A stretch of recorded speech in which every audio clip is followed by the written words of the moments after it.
Hello, hello. Hi, Dr. Deborah. How are you today? I'm good. It's good to be here with you, Veronique. Yeah, thank you for coming to High Vibes on the Mic. I'm so happy I have so many questions for you. I haven't heard of that. So, you're a naturopath. Mhm. For people who don't know what it is exactly, I think I know because I was born and raised in France, and there's a lot of doctor naturopath in Europe. But for people around here in the United States who might not know what it is, can you explain what is? It's an alternative medicine. Yeah, it's holistic medicine. Our training includes essentially like the first 2 years of regular medical school is very much the same, and then we're trained in additional modalities like mental health counseling and nutrition, and yeah, sort of body alignment and physical medicine and homeopathy and other things, but just to kind of round out an herbal medicine. So just some of the more traditional ways of supporting well-being. And yeah, that was just part of kind of a foundational training for me. But since I've also had mental health counseling and coaching and additional trainings that are outside of the box as well. Yeah, really holistic. Yeah, I was raised. My mom really loved homeopathy. Yeah, I know what you're talking about. I was raised with that. So to start with your beginning of your story, you described that you have some health. You had some health crisis as a turning point that awakened the healer within you. You have chronic fatigue, depression. So can you take us back at that moment and what it revealed to you about the true healing? Yes. Yeah. So my deep healing journey began in my early 20s. And yeah, it was a very disorienting time for that because I was just, at the beginning of my young adulthood coming out in the world and had all these plans and ideas of what my life was going to be. Instead, I found myself in bed. And it was sort of like I ran into a brick wall and I didn't see it coming. In retrospect, with all I've been learning, there are lots of signs pointing the way, but I didn't see it coming at the time. And so it really called forth in me a deeper inquiry into myself, into health, into life.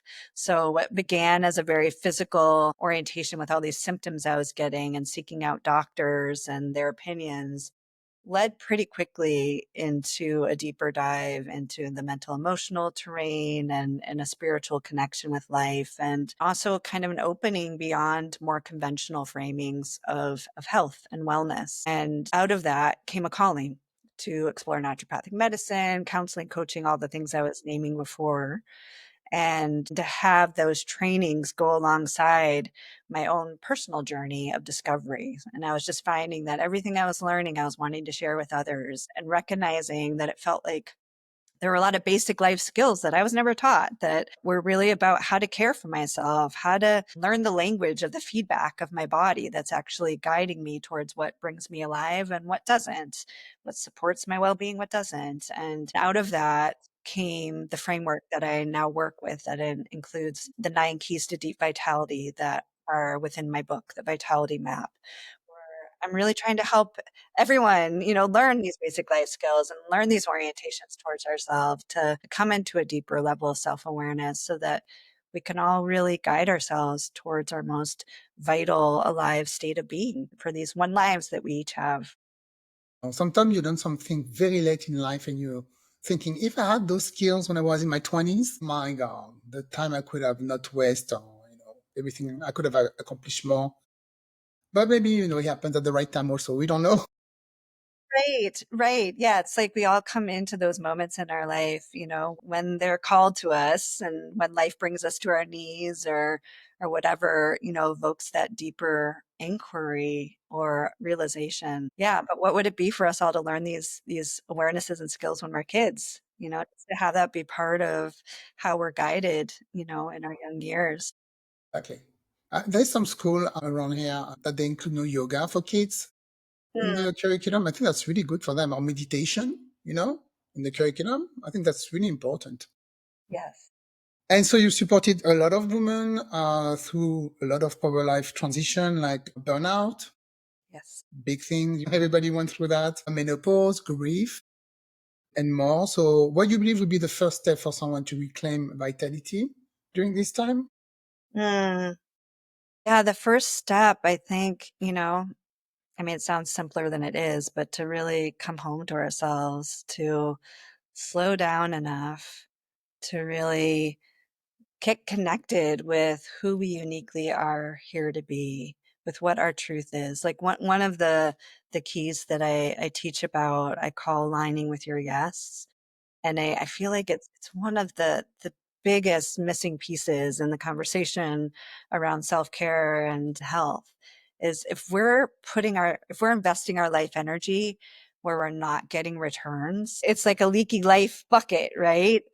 So having the courage to really have the discernment around what is aligned for us, what is that inner yes, from the little things every day to the bigger things, and to align our life energy with that and to prune away, yeah, say no to the things that really aren't aligned. That's one of the biggest things we can begin to do to find a deeper level of well-being in our lives. So important. And again, something we should learn, we should teach our young, yeah, to stay aligned with your true self, definitely. So you talk about your book, the Vitality Map, that we can find on Amazon. You explore deep health in the book and joyful self-care. And you talk about 9 keys. Can you share maybe one key principle from the book that listener maybe can practice today? Yeah. Well, I just mentioned key five, but I'll mention key six too. So experimenting with playful curiosity, what key six is about. And this one is about disentangling ourselves from our health and self-care being so serious and with all these right and wrongs, like letting go of the rule book and orienting towards it being an experiment. So we try things out, we learn as we go, we bring our creativity and our playfulness and our curiosity to learn about ourselves, and we see what works and what doesn't, and we tweak our experiments to align with what actually works for us, or we scrap the experiments that are just really don't work for us, that it's someone else's idea of what we're supposed to be doing, not really what works in the realities of our lives.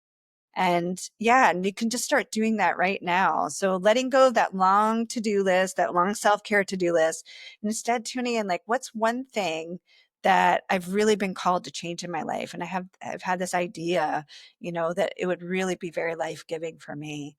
And then design a simple experiment around it. Like, okay, I've wanted to start a yoga practice. Okay, like first thing, I need to clear out space in my house for a yoga mat to go.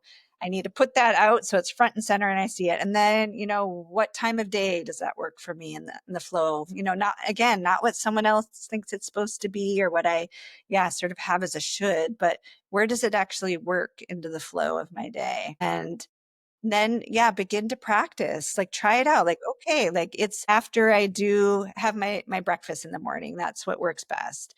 And then try it out for 2 weeks. I always say 2 weeks because it's like long enough that you get enough feedback, but it's short enough that it doesn't bring up that part of ourselves that gets overwhelmed and self-sabotages and gives up right away. So it's Yeah. you can hang in there for 2 weeks to get the feedback, see what happens, and then go from there. Sometimes you can even surprise yourself, right? By doing Yes. something new or trying something, you're like, hey, that's exactly what I'm supposed to do. I mean, it's happening to me right now. I used to work in corporate as a French linguist. My first language is French. And now I just finished my training as I already started working as a sound healer. Hmm. Completely different.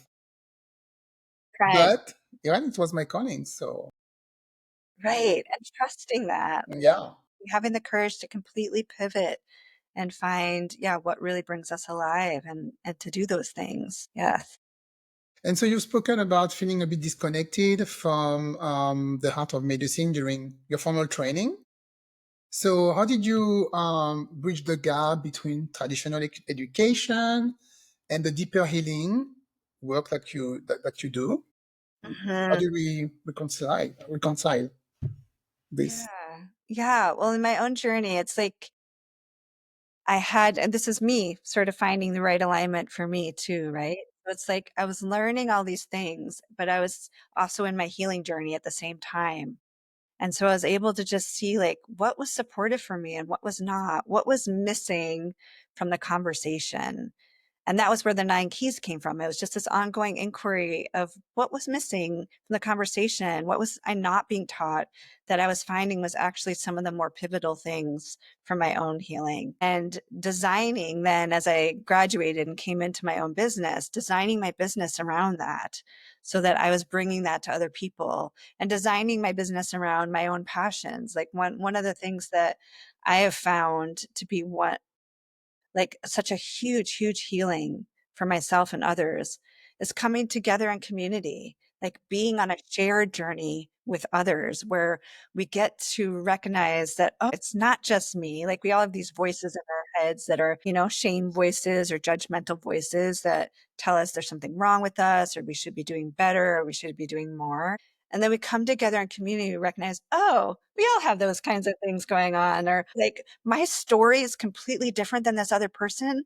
But look, like we share the same thread of what we're being called to in our lives or the stuck places. And then we get to like learn from each other on our journey.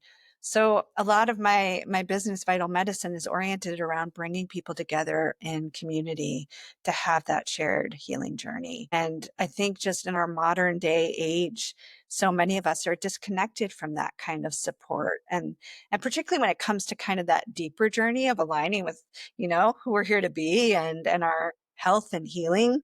It's like it's not part of how we tend to socialize or engage with people unless we have, a holding that's really designed around that. And I think it gets back to our roots of being human. We're relational creatures and we're meant to be kind of on a shared journey. And so to make that explicit and held in a safe way, yeah, is a deep passion of mine. So part of my own healing to have the courage to be like, I'm going to do my medicine in a completely different way than what I'm seeing out there. And yeah, and then to see the benefit that it's bringing others. Yeah, community is so important. Not feeling alone, not being on your own. I think we really realized this during COVID when everybody was isolated and a lot of people got into deep depression, and even the youngest people were very depressed. We really realized, well, yeah, it's very important to connect all the time. Yes. And I'm so glad you mentioned just Yeah. the COVID realizations because it's like we're all still emerging from that, right? We're finding, yeah, like how do we now connect with one another? Emphasis on the virtual realm, and I definitely use that a lot in my work too, but like what is it to come together an actual person too and to feel that connection and to heal the wounds that happened during the pandemic that we might not even be conscious of in that way. And so you took a sabbatical and you went around the world on a spiritual quest. Right, during my training. Yep. Your training. Really, I love it. So what's some of the most maybe transformating insight that you got to shape from your path forward, from doing all those quests and Time. doing, yeah, from that time? Yeah. Well, that was me, honoring that I was burnt out, and I was in school and I was kind of going through the motions and I could look to the end goal of, oh, I only have a year and a half left, just stick with it, do it. But when I really listened in, I just found like I don't want to go through my life that way and I don't want to go through my medical training like that.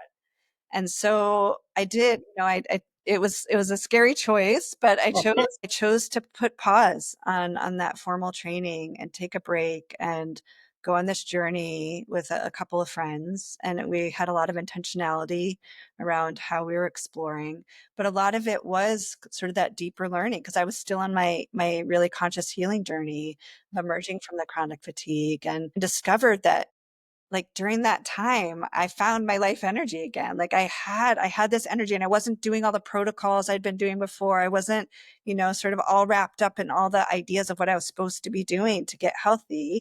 And instead, that choice to really honor, that it was time to step away and feed myself and nourish myself in these other ways, have some adventures and different experiences of life and the world and my place in it, who I really am. It was like stripping away, a sense of identity of who I thought I was. And then, circle back around. And I found myself finding the yes again to return to school 2 years later and finish. But I finished, it was like I was a different person. I finished that training from a different place. And all that learning and healing that happened during that journey really translated into my vision for my business and, what's now become my book and these 9 keys. Like, so much of it was learned during that time. And, I share that, acknowledging the privilege of being able to do something like that. So it's not about all of us, taking 2 years off from and having this big, yeah, like I'm not sharing my story from that place, but more from like that deeper listening of what are those nudges we're getting, or where are we kind of asleep in our lives, or going through the motions, or burnt out, and what support can we get on board to kind of disentangle ourselves? What are ways that we can kind of press pause, even if it's a subtler way, still immersed in a lot of our realities, but to ask those deeper questions and find our way towards whatever pivots or changes are needed to come out of that and live our life with more of a grounding in our full vitality that is our birthright. Yeah, I love that. Yeah, it's birthright. I can even imagine starting medicine school being depressed or having chronic fatigue. Yeah. I really understand where you're like, okay, I'm going to take a break and try to do something else. And you came back energized, refreshed, and ready to be a doctor Yeah. because you cannot do all that long series of studies with a health issue like that. Can't even imagine. Yeah, it was a lot. I mean, I definitely slowed down the pace of my studies. So I did that right off the bat was I chose a slower trajectory of how I was going through school to honor my energy and how to be with all of that. But it also, yeah, it added a lot of stress to my nervous system. And yeah, and just there was like the healing part of it because I was in this community all learning about how to heal. So I was translating all that directly into my journey, but it also was intense to be in that kind of training. So something very interesting I read about you. You had a baby at 45. Wow. Yeah, that's rare. So you had a baby after writing a book, building your business. So how did those life events shape your understanding, resilience, transformation? There was a Yeah. lot going on, right? A lot going on. Yeah. Yeah. Yeah. So my daughter's going to turn 5 in August. And Congratulations. yeah. And, that was, another stage of my journey, after building my business and writing the book. And I call it a bit, my postpartum depression after birthing my book in 2016 was just like, yeah, I got kind of burnt out. There was just so much, that it took to create the book and then put it out there in the world and be promoting it and reaching larger audiences. So there's so much with that. And then I just found like I needed to withdraw and kind of go inward and reconnect with myself and slow things down. Which, took a lot of courage, because it was like, here was all this momentum. I didn't, I was like, I can't go down into another phase of chronic fatigue. Like the learning from the past came back of like, okay, time to regroup. And what really, sorry, I'm going to take a little drink. What revealed itself to me in that was that it was time to not keep putting off this deeper life calling to be a mom.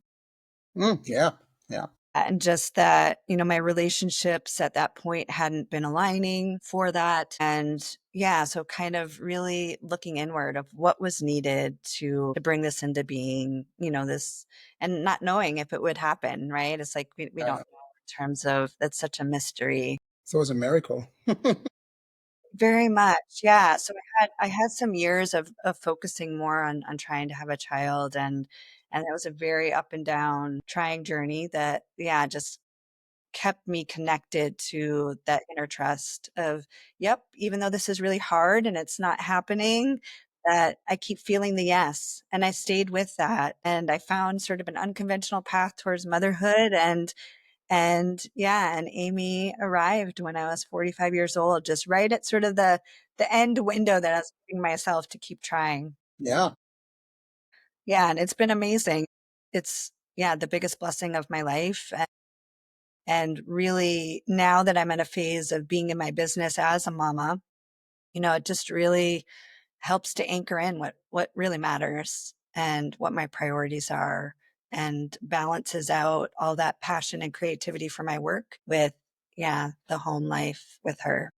Yeah, it's not easy. I also had my daughter around my 40s, and yeah, recovery is not that easy when you get that age.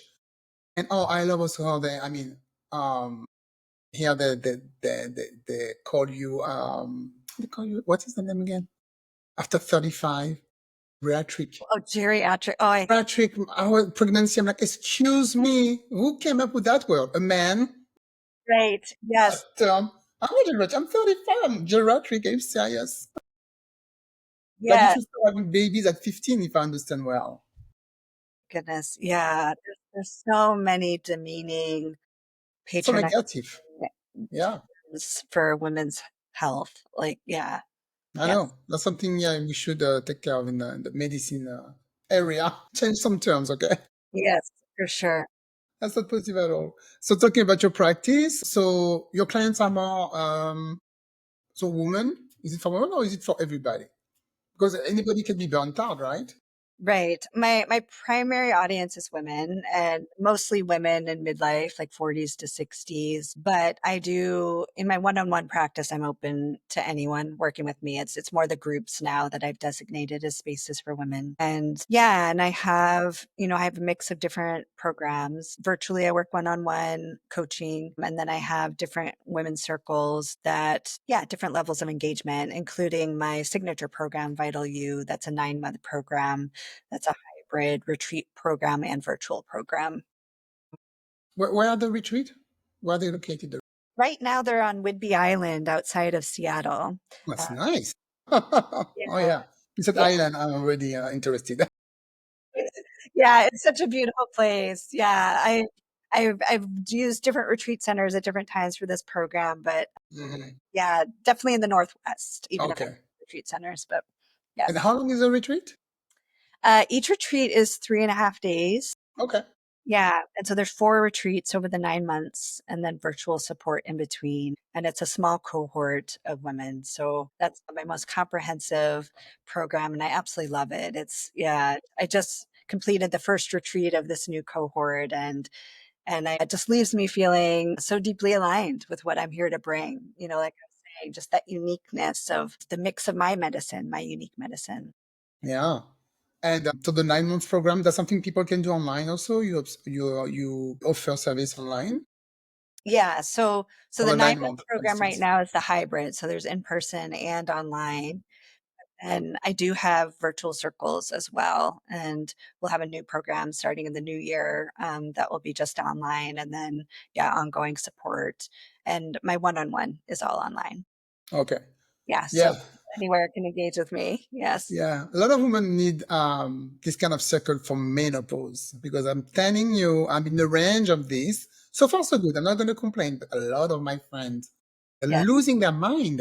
yes, At the beginning, they didn't know why yes, because we don't really get educated about that. There's not a lot of discussion with the doctor.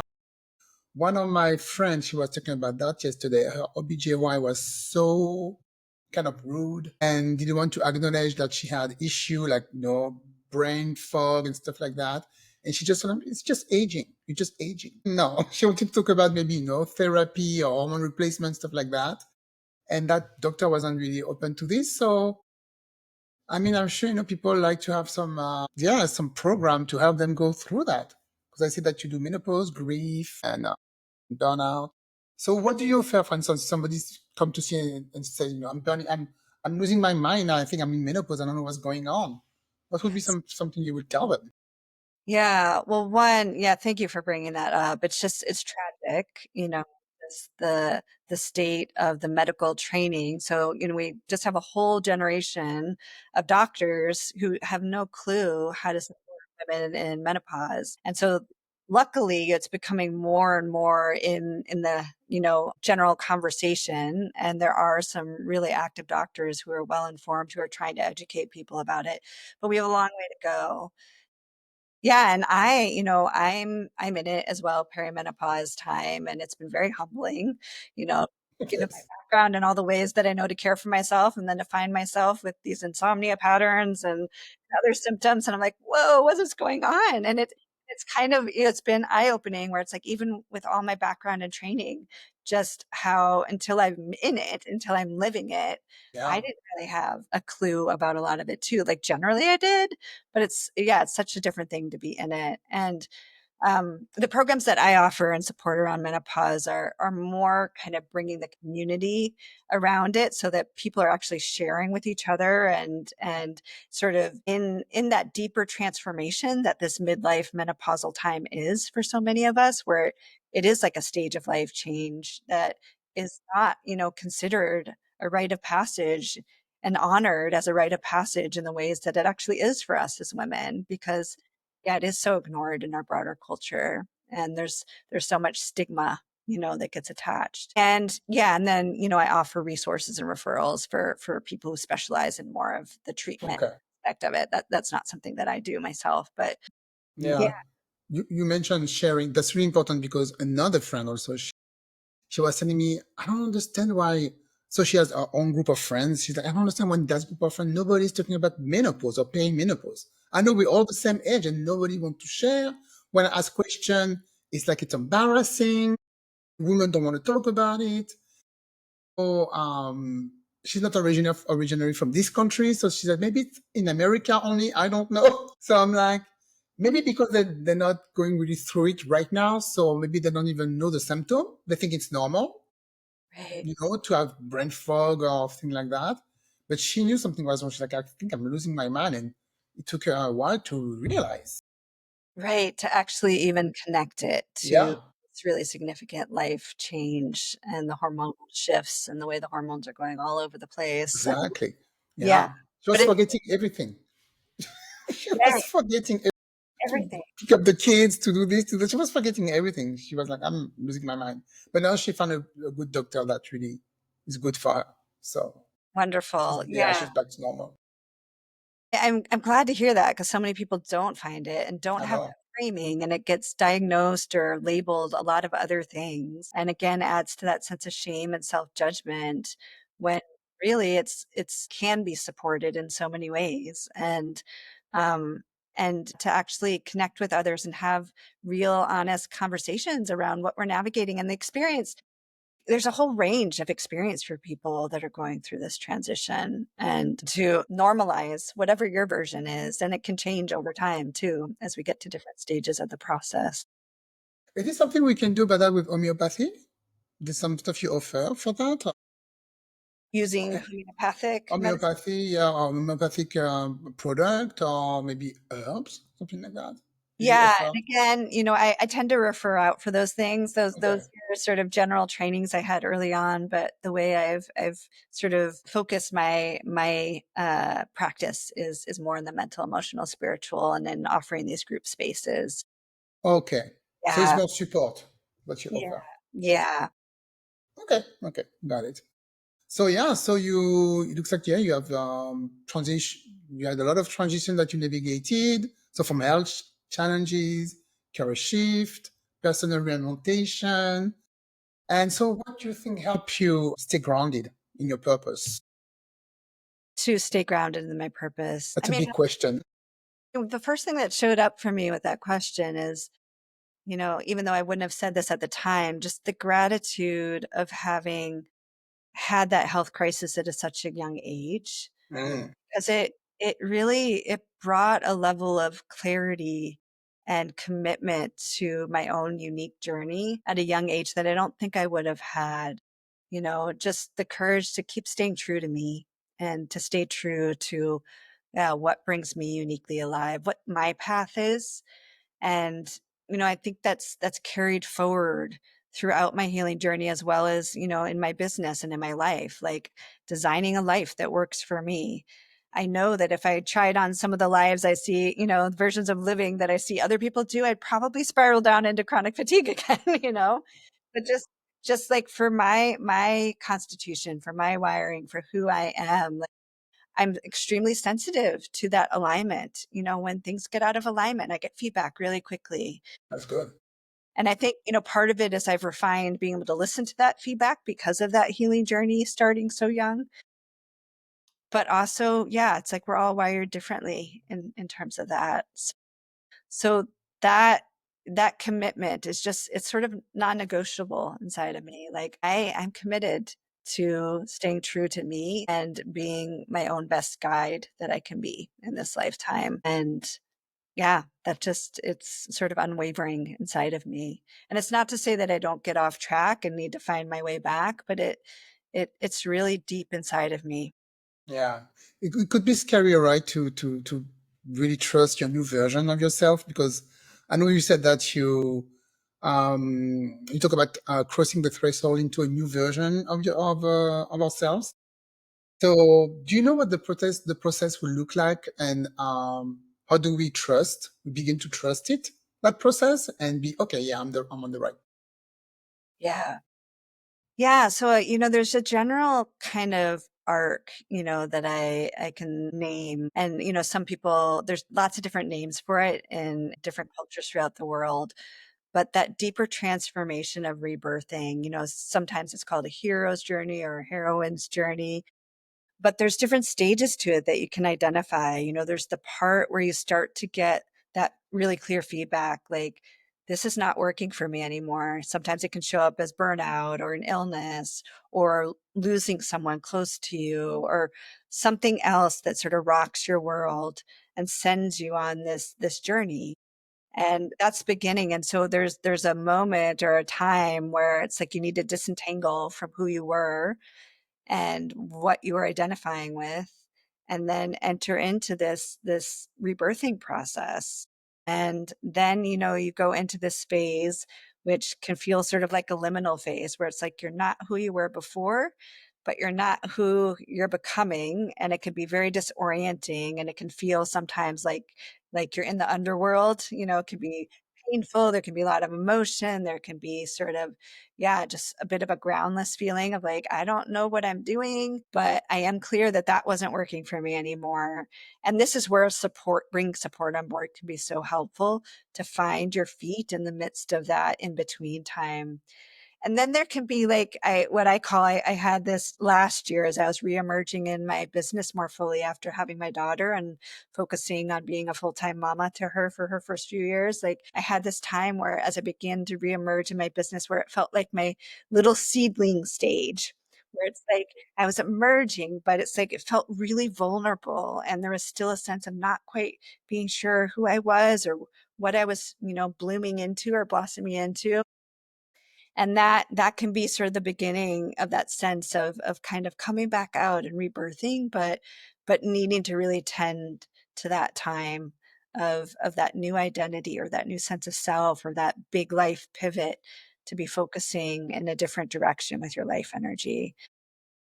So I think it can be helpful to kind of acknowledge, okay, this is a known process with different stages to it, because when we are in those deep transformative times, it can feel really alone and isolating and disorienting. And yeah. And so again, what I really want to emphasize over and over again is bring support on board, whether it's one-on-one or a group. Like don't be in these times alone, because it really helps us to catalyze that change and find our feet in the new being that we're becoming when we have that support. I mean, sometimes you can feel that it's only happening to me. I'm the only one who's not happening to. I mean, when you realize you're not alone, there's so many people in the world going through the same thing as you. It's you can feel so much better. And now with technology, we're all together, connected all the time, so much easier. So would you maybe want to add something like a question I didn't ask? Give another more information to our listeners or some advice? Yeah, well, I guess just to touch into one of the other keys in my book, living like you matter is the ninth key. So just really anchoring in to that each of us matter, like our life matters, which means both prioritizing our own supporting our own well-being as a foundation for how we show up in the world. So acknowledging, so many of us are wired to prioritize care for others and care for the world before care for ourselves. And we run ourselves into the ground and are sort of have a martyr complex and all of that. But right, it's like, Oh, they're complex, yeah. it's really, I mean, it's all over the place, I don't like, think I heard that one before, but I know what it means. yeah. Yeah, so to bring it back, like, okay, like in order to be able to show up with all the care and all the gifts I have to bring to the world, which is just a natural extension of who I am, I need to fill my well first. So Yeah. I really want that for all the listeners, for everyone out there, just that we learn how to do that. We live like we matter. We fill our own well. And then we show up with our unique gifts, our unique presence in the world, knowing that each of us is here for a reason. There is not an accident. We're part of the web of life. Like we each matter, and to really live from that place. No, it was beautiful. Thank you very much, yeah, for telling us that. And also, for the some of us who have maybe like big families or taking care of big families, take care of yourself first, and then you can take care of the others. Because if you like you say, you go through the ground, nobody's gonna be okay. It's not serving anyone if we run Exactly. into the ground. Yep. Yeah. Yeah. Okay. Well, thank you very much. So, if people want to contact you, you are online. You have your. I will put everything in the show notes. But you have a Facebook page. You're on Instagram, and you have a website which is It's vitality.com. it's vitalmedicine.com. Vital medicine. And Sorry. I actually, which you can include in the show notes, I have a special page for podcast listeners where I offer some free giveaways and a 50% discount on my program. So, yeah, if anyone's interested in checking out what I have to offer, you can go there and know that there's some goodies for you. Okay, cool. On the website, they can find it on the website. Okay. Yeah, yeah, on the podcast page. Okay. Perfect. Well, thank you very much, and I wish you all the best. Continue to help all those fine ladies out there. We need that. We need support. Sometimes we do too much and we don't realize it. So thank you for everything you do. Yeah, thanks for having me, Veronique. You're welcome. Bye.